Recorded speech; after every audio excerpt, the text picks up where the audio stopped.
پاکستان اور چین کی دوستی اور تعلقات کے متعلق آگہی پیدا کرنے کے لیے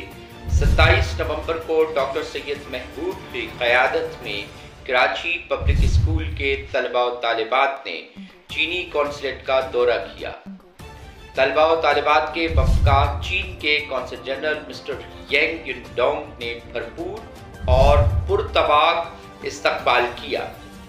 اپنے خطاب میں چین کے قونصل جنرل نے کہا کہ پاکستان اور چین کے تعلقات انتہائی مضبوط، گہرے اور تاریخی ہیں اور چین پاکستان کا نہایت قابل اعتماد دوست اور ترقی کا پارٹنر ہے۔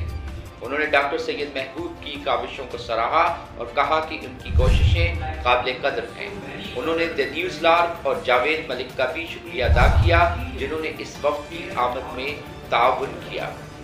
ڈاکٹر سید محبوب نے اپنے خطاب میں پاکستان چین کی دوستی کو خطے کے امن، استحکام اور ترقی کے لیے نہایت اہم قرار دیا۔ انہوں نے کہا کہ ضرورت اس امر کی ہے کہ پاکستان کی نئی نسل کو پاک چین دوستی کی اہمیت سے آگاہ کیا جائے اور وہ اس سلسلے میں Pakistan China youth friendship forum کا قیام عمل میں لا رہے ہیں، جس کے ذریعے نوجوان بین الاقوامی تعلقات اور سفارتی امور کے متعلق آگہی حاصل کریں گے اور پاکستان چین دوستی کے فروغ کے لیے اپنی صلاحیتیں استعمال کریں گے۔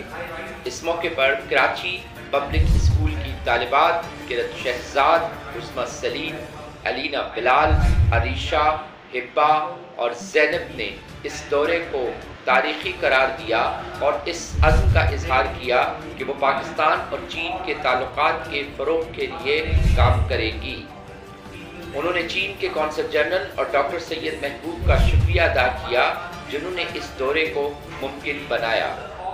اس موقع پر کراچی پبلک اسکول کے طلبہ برائن، حذیفہ، عبدالرافع اور government college of commerce and economics کے طالب علم سید محمد اطیب نے اس دورے کو نہایت مفید، معلوماتی اور یادگار قرار دیا۔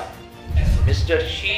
شوئی نے اس موقع پر چین کی جدوجہد اور تاریخ پر، جبکہ مسٹر چین جن جوئی نے بیعت پر اور لیو توزو نے چین کو جدید مملکت بنانے کے لیے کیے جانے والے اقدامات پر پریزنٹیشن دی۔ پاکستان کے نوجوانوں کو پاکستان کے دوست ممالک سے تعلقات کے فروغ کی آگہی کے لیے ڈاکٹر سید محبوب اور